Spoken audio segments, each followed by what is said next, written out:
लिए हमें ज्वाइन कर रहे हैं जनाब असद कैसर हमारे साथ मौजूद हैं। बहुत बहुत शुक्रिया असद कैसर साहब। बहुत ही अहम ये लम्हात हैं, दिन हैं जिसमें फ़ैसले हो रहे हैं आपके यहाँ। खान साहब, पंजाब असम्बली तहलील, KP असम्बली तहलील, ये तमाम मामलात है।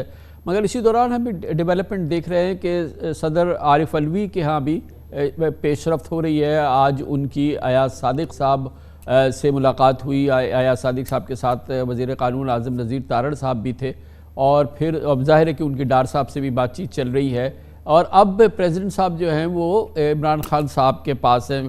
क्या मालूमात है, क्या पेशरफ्त हो रही है इस सिलसिले में? यकीनन कोई बातचीत तो आगे बढ़ रही है ऐसा लगता है।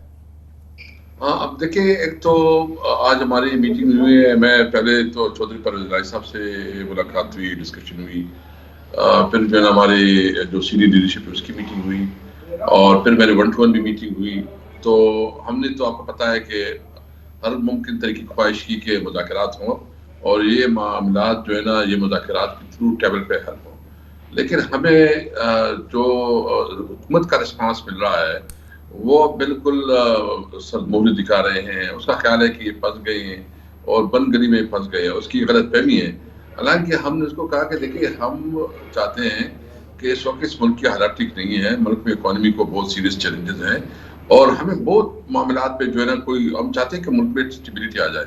हमारा एक मतलब है इलेक्शन, और इलेक्शन के बारे में हम आपसे ये नहीं कहते। पहले तो हम ये कह रहे थे कि पहले इलेक्शन का अनाउंस हो, लेकिन हमने उसको कहा कि आए आप अपने एजेंडे में इलेक्शन को प्रायोरिटी पे रखें कि इलेक्शन हमने कब करना है। इसके ऊपर अगर आप कोई बात करना चाहते हैं, आप इसमें इलेक्शन रिफॉर्म चाहते हैं या कोई और कोई सी बात है, उसमें भी बात हो सकती है। इवन हम ये भी समझते हैं कि अगर इकोनॉमी के ऊपर बात हो और IMF के हवाले से कोई डील की बात हो, उसमें भी बात हो सकती है।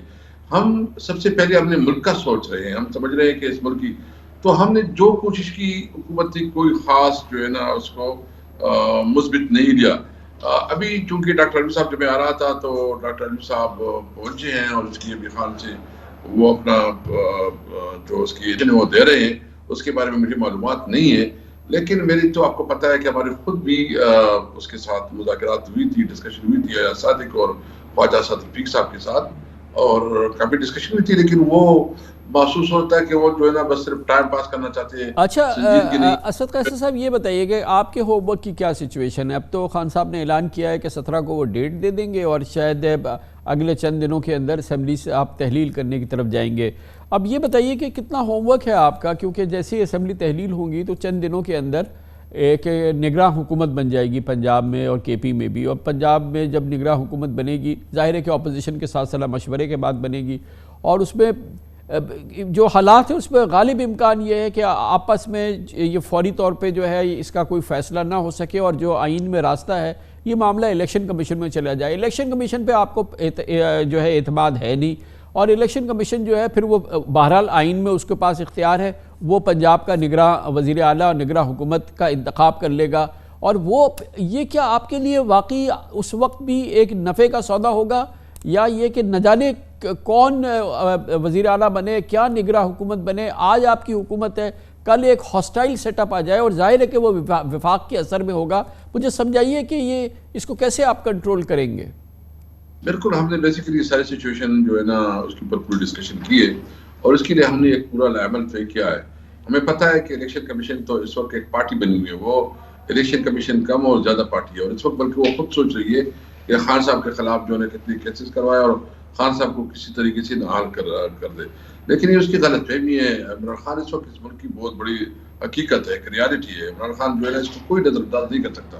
पाकिस्तान में इमरान खान के अलावा कोई पॉलिटिक्स नहीं हो सकती, तो वो अगर करना चाहे भी तो इतनी अवामी प्रेशर है कि वो नहीं कर सकेंगे। बहरहाल चूंकि हमने आपको मैंने बताया है, मैं भी अभी आपको बताता हूँ कि हम बिल्कुल चाहते हैं, अभी मुज़ाकरात चाहते हैं।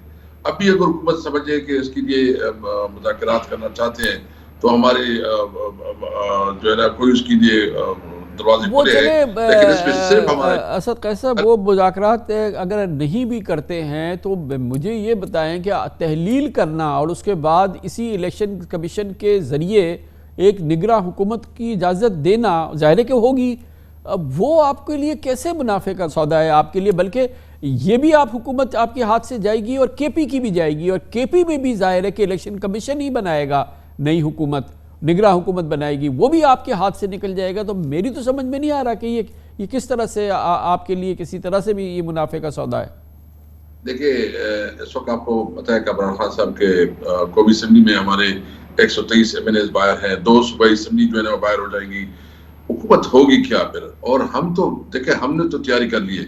अगर हमजा शहबाज की नीचे पंजाब में हम इलेक्शन जीत सकते हैं और बजाय सब एक तरफ थे, तो इंशाल्लाह चूंकि अवामी एक तरीके से एक बहुत बड़ी कुव्वत बन चुकी है और हमारे साथ अवाम का एक बहुत बड़ा सपोर्ट है और अल्लाह की मदद से इंशाअल्लाह ताला हम हालात का मुकाबला करेंगे। और उसके बावजूद जो इलेक्शन कमीशन ने जो भी दांदी के प्लान बनाए हुए हैं या जो हुकूमत प्लान बनाएगी, हमारा भी अब पूरा एक्सपीरियंस हो गया है, हमें समझ है कि किस तरह की क्या करना है, लेकिन हमारे पास कोई और ऑप्शन रहा नहीं है। देखो हम क्या करें? क्या ये बताएं असद साहब, क्या ये ऑप्शन नहीं है कि आप हुकूमत में रहें?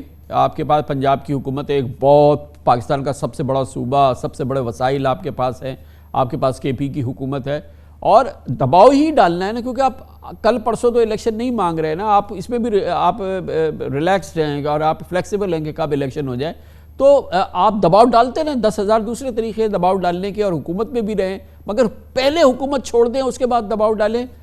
मुझे कन्विंस करें ना आप। कमरान साहब या हमारे खिलाफ उन्होंने जो काम शुरू किया है, इस वक्त हमारे KPK के 120 बिलियन रुपीस जो है ना इन्होंने रोक रखे हैं, जो फाटा के हमारे फंड्स हैं। हमारे पास तनख्वाहों के लिए पैसे नहीं है इस वक्त। अभी इस बैन जो आ रहा था तो मैंने फाइनेंस मिनिस्टर से बात की,